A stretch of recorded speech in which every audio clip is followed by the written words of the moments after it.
Assalamualaikum warahmatullahi wabarakatuh. Kami dari kelompok 6 akan mempresentasikan tentang pengembangan kurikulum dalam belajar dan pembelajaran. Sebelumnya saya akan memperkenalkan anggota kelompok saya. Yang pertama itu Muhammad Ispanza Pariyadi sebagai penyaji ketiga. Yang kedua Muhammad Iswanul Muslimin sebagai penyaji keempat. Selanjutnya saya sendiri Ledang Sudaputra sebagai penyaji kedua. Dan yang terakhir adalah Maulidah Habibah sebagai penyaji pertama. Baik, langsung saja saya serahkan kepada penyaji pertama.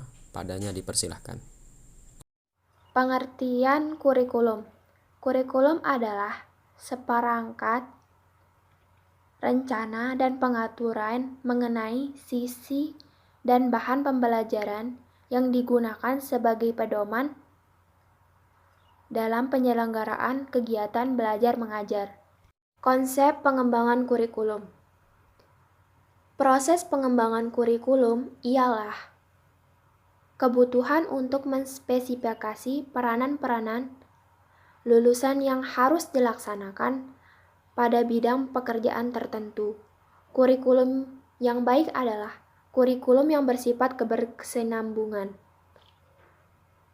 Kurikulum ini didesain sedemikian rupa sehingga tidak terjadi jurang pemisah yang memisahkan antara jenjang pendidikan dasar dengan jenjang pendidikan selanjutnya. Pengembangan kurikulum menurut para ahli. Yang pertama ada dari Seiler and Alexander yang mengemukakan bahwa kurikulum sebagai the total effort of the school to going about the desired outcome in the school and out of the school situation, yaitu kurikulum tidak sekadar hanya pada mata pelajaran, tetapi segala usaha yang dilakukan sekolah untuk mencapai tujuan yang diinginkan. Dua, menurut Zais, mengemukakan bahwa kurikulum yakni kurikulum sebagai program belajar, kurikulum sebagai isi pelajaran, kurikulum sebagai pengalaman belajar yang direncanakan, kurikulum sebagai pengalaman di bawah tanggung jawab sekolah, kurikulum sebagai rencana tertulis yang dilaksanakan. Yang ketiga, menurut Tanner and Tanner, adalah kurikulum sebagai modus mengajar, kurikulum sebagai pengetahuan yang diorganisasikan, kurikulum sebagai arena pengalaman, kurikulum sebagai pengalaman belajar terbimbing, kurikulum sebagai suatu rencana kegiatan pembelajaran yang direncanakan, kurikulum sebagai jalan meraih ijazah. Baiklah, di sini saya akan melanjutkan presentasi dari rekan saya. Langsung saja saya akan membahas tentang beberapa fungsi dari kurikulum. Yang pertama itu ada penyesuaian. Di dalam penyesuaian ini adalah tempat di mana kemampuan individu untuk menyesuaikan diri terhadap lingkungan secara keseluruhan. Yang kedua adalah pengintegrasian. Merupakan tempat untuk mendidik pribadi yang terintegrasi dengan masyarakat sekitar. Fungsi kurikulum yang ketiga adalah diferensiasi. Merupakan tempat untuk memberikan pelayanan terhadap perbedaan-perbedaan perorangan dalam masyarakat. Fungsi kurikulum selanjutnya adalah persiapan, yaitu tempat di mana untuk mempersiapkan siswa agar dapat melanjutkan studi ke jenjang yang lebih tinggi untuk satu jangkauan yang lebih jauh. Yang selanjutnya adalah pemilihan, yaitu di mana tempat untuk memberikan kesempatan pada seseorang untuk memilih apa yang diinginkannya dan menarik perhatiannya. Fungsi kurikulum yang selanjutnya adalah diagnostik, di mana tempat untuk membantu siswa memahami dan menerima dirinya sehingga dapat mengembangkan semua potensi yang dimilikinya. Tentunya kebanyakan orang, terutama pada siswa-siswa tersebut, masih belum bisa menyadari di mana bakatnya, di mana basicnya, di mana dia keahliannya. Dan tentunya dalam salah satu fungsi kurikulum ini di bagian diagnostik adalah tempat untuk membantu siswa itu memahami dan mengembangkan semua potensi yang dimilikinya. Selanjutnya saya akan membahas tentang beberapa pendekatan dalam pengembangan kurikulum. Yang pertama itu pendekatan mata pelajaran, yang dimana bertitik tolak dari mata pelajaran yang masing-masingnya berdiri sendiri. Pendekatan yang kedua adalah pendekatan interdisipliner, yaitu tempat di mana suatu gejala sosial yang saling tali temali baik dari segi sosial, politik, ekonomi, budaya, dan sebagainya. Pendekatan yang ketiga adalah integratif, atau bisa disebut sebagai terpadu. Nah, pendekatan integratif ini yang dimana bertitik tolak dari suatu keseluruhan dan suatu kesatuan yang bermakna dan berstruktur. Pendekatan yang keempat adalah sistem, yang dimana suatu totalitas yang terdiri dari sejumlah komponen atau bagian-bagian sebagai upaya pengembangan kurikulum untuk memperoleh mutu yang bersaing oleh institusi satuan pendidikan. Nah, di mana satuan pendidikan di sini dapat melakukan perampingan, di samping itu juga dapat melakukan peluasan. Selanjutnya saya akan membahas tentang deverifikasi kurikulum. Dalam deverifikasi kurikulum ini ada beberapa bagian. Yang pertama itu kurikulum nasional. Dalam kurikulum nasional ini adalah tempat di mana para siswa diberi kesempatan untuk mempraktekkan perilaku menurut tujuan yang tertuang di dalam kurikulum tersebut. Dan di sini juga siswa memang harus mampu memahami isi pelajaran dan memperoleh kepuasan menerima pelajaran, yang dimana level pelajaran dapat disesuaikan menurut tingkat kecerdasan siswa dengan rantang yang dimungkinkan bagi siswa untuk dilibatkan dan ditegaskan oleh daerah untuk memberikan pengalaman belajar dan hasil yang nyata. Selanjutnya ada muatan lokal, merupakan penetapan persyaratan penerimaan, perpindahan, sertifikasi siswa, warga belajar, dan mahasiswa, serta penerimaan siswa SD, SLTP, SLTA, dan SLB, yang standar penting bagi setiap institusi sekolah. Adapun cara efektif untuk pengembangannya adalah dengan menyusun menjadi mata pelajaran muatan lokal atau disingkat dengan MULOK. Bagian selanjutnya adalah kurikulum berbasis kompetensi. Kurikulum berbasis kompetensi merupakan kurikulum yang ditujukan untuk menciptakan tamatan yang kompeten dan cerdas dalam membangun identitas budaya dan bangsanya. Mungkin itu saja penyajian dari saya, kurang lebihnya mohon maaf. Saya ucapkan terima kasih. Assalamualaikum warahmatullahi wabarakatuh. Nama saya Muhammad Ispan Zabari Adi. Saya akan melanjutkan presentasi yang telah disampaikan oleh rekan saya. Di sini kita akan membahas landasan pengembangan kurikulum. Ada beberapa faktor landasan pengembangan kurikulum, seperti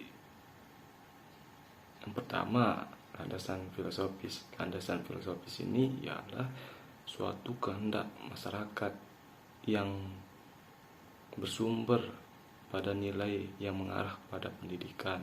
Nah, dengan demikian pandangan dan wawasan yang ada dalam masyarakat merupakan landasan filosofis itu sendiri. Nah, yang kedua, landasan sosial budaya. Landasan sosial budaya ini ialah bersumber pada hasil karya akal budi manusia, sehingga dalam menerima, menyebarluaskan, melestarikan, atau melepaskannya, manusia menggunakan akalnya. Dalam semua itu, nilai keagamaan juga berhubungan erat dengan kepercayaan masyarakat terhadap ajaran dan nilai-nilai agama yang mereka anut. Yang ketiga, landasan pengetahuan, teknologi, dan seni. Ilmu pengetahuan dan teknologi adalah nilai-nilai yang bersumber pada pikiran, akal, logika. Sedangkan seni bersumber pada perasaan atau estetika. Nah, mengingat pendidikan merupakan upaya penyiapan siswa dalam menghadapi perubahan yang semakin pesat, maka termasuk di dalamnya perubahan ilmu pengetahuan, teknologi, dan seni. Maka harus mengembangkan yang berlandaskan ilmu pengetahuan, teknologi, dan seni atau IPTEK. Nah, yang ketiga itu landasan kebutuhan masyarakat. Landasan kebutuhan masyarakat dalam hal ini ditekankan pada pengembangan individu yang mencakup keterkaitannya dengan lingkungan sosial setempat, karena pada hakikatnya pengembangan kurikulum itu adalah kebutuhan masyarakat yang dilayani melalui kurikulum yang dikembangkan. Nah, maka dari itu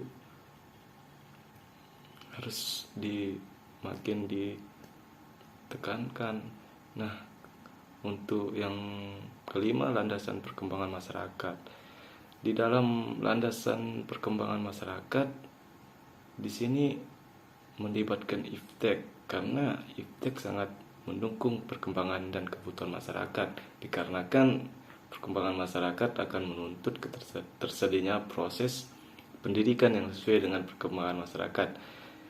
Maka diperlukan rancangan berupa kurikulum yang berlandaskan berupa perkembangan masyarakat itu sendiri. Nah, selanjutnya prinsip-prinsip pengembangan kurikulum. Di sini ada beberapa prinsip kurikulum, yang diantaranya ada yang namanya, pertama ada yang namanya prinsip relevansi. Prinsip relevansi berarti sesuai antara komponen tujuan atau isi pengalaman belajar, pengalaman berorganisasi, pengalaman mengevaluasi kurikulum, dan juga sesuai dengan kebutuhan masyarakat, baik dalam pemenuhan tenaga kerja maupun warga masyarakat yang diidealkan. Selanjutnya, prinsip komunitas. Terkait evaluasi yang dikembangkan berkesinambungan secara vertikal dan horizontal, Maka secara vertikal dapat diartikan antara jenjang pendidikan yang satu dengan jenjang pendidikan yang lebih tinggi. Nah, antara keduanya. Selanjutnya prinsip-prinsip pengembangan kurikulum. Di sini ada beberapa prinsip kurikulum yang diantaranya ada yang namanya pertama ada yang namanya prinsip relevansi. Prinsip relevansi berarti sesuai antara komponen tujuan atau isi pengalaman belajar, pengalaman berorganisasi, pengalaman mengevaluasi kurikulum, dan juga sesuai dengan kebutuhan masyarakat baik dalam pemenuhan tenaga kerja maupun warga masyarakat yang diidealkan. Selanjutnya prinsip komunitas. Terkait evaluasi yang dikembangkan berkesinambungan secara vertikal dan horizontal, maka secara vertikal dapat diartikan antara jenjang pendidikan yang satu dengan jenjang pendidikan yang lebih tinggi. Nah, antara keduanya.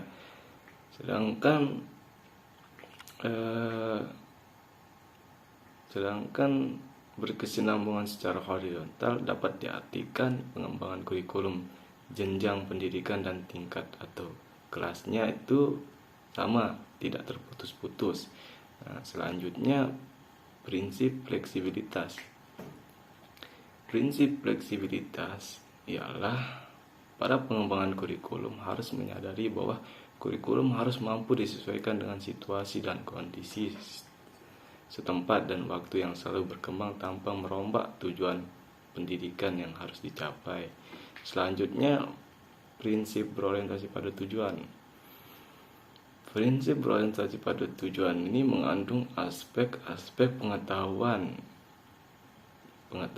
dan keterampilan, sikap dan nilai seperti itu. Dan prinsip efisien dan efektivitas. Prinsip efisien dan efektivitas ini dapat dikembangkan dengan kurikulum dengan mempertimbangkan antara kurikulum ini dan misalnya kurikulum P3, misalnya kurikulum K13 dengan kurikulum KTSP, mana yang lebih efisien dan efektivitas. Pendayagunaan dana atau waktu yang harus diperhatikan sih harus pendayagunaan dana, waktu, tenaga, dan sumber-sumber yang tersedia agar mencapai hasil yang optimal. Nah, yang selanjutnya prinsip keseimbangan. Di sini diharapkan terjalinnya perpaduan yang lengkap dan menyeluruh yang satu sama lain, saling memberikan sumbangan terhadap perkembangan, saling terkaitkan atau saling membantu lah istilahnya. Selanjutnya prinsip keterpaduan. Di sini diharapkan terbentuknya pribadi yang bulat dan utuh. Nah, selanjutnya prinsip mutu. Pendidik yang bermutu ditemukan oleh derajat mutu guru untuk kegiatan yang dilakukan. Itu dari saya, mungkin akan dilanjutkan oleh rekan saya. Terima kasih. Selanjutnya pengembangan kurikulum. Nah, pengembangan kurikulum merupakan suatu metode, teknis, siasat, atau alat yang dipergunakan untuk melancarkan proses pembelajaran. Dalam hal ini, pendidik harus memahami apa yang dimaksud perubahan kurikulum dan sejauh mana peran dalam perubahan tersebut berpengaruh terhadap pembelajaran pada suatu pendidikan seperti dijelaskan berikut ini. Yang pertama ada perubahan kurikulum. Yang terjadi perubahan yang menyangkut proses pembelajaran. Hal yang perlu diperhatikan adalah apa yang ingin dicapai dengan kurikulum tersebut. Yang kedua itu tujuan sebagai komponen. Merupakan kekuatan fundamental yang peka sekali. Karena hasil kurikuler yang diinginkan tidak hanya sangat mempengaruhi bentuk kurikulum, memberikan arah dan fokus untuk seluruh program pendidikan. Yang ketiga, materi atau pengalaman belajar. Ini berfungsi khusus dari kurikulum pendidikan formal untuk memilih dan menyusun isi komponen dari dua kurikulum supaya keinginan tujuan kurikulum dapat dicapai dengan cara paling efektif dan supaya dapat disajikan secara efektif. Selanjutnya ada organisasi.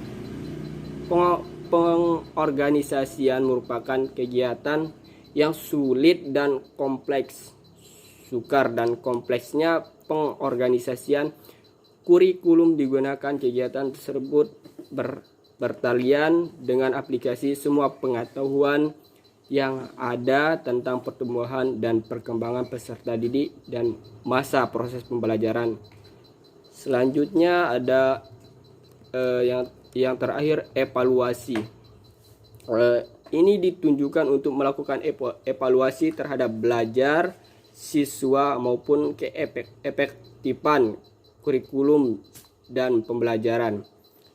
Lebih lanjutnya, Zeus mengemukakan evaluasi kurikulum secara umum tidak hanya menilai dokumen tertulis. Selanjutnya ada sistem sosial. Dalam strategi perubahan dan pengembangan kurikulum, konteks sosial tidak dapat terlepas.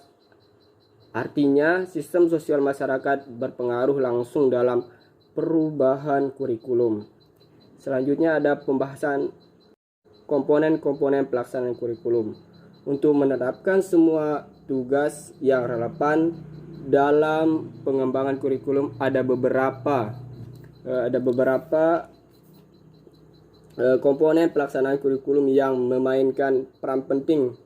Adapun komponen pelaksanaan kurikulum merupakan menurut Dewan Konsorsium Pendidikan di Indonesia. Yang pertama ada masyarakat, subjek didik, yang terakhir ada pendidik atau guru.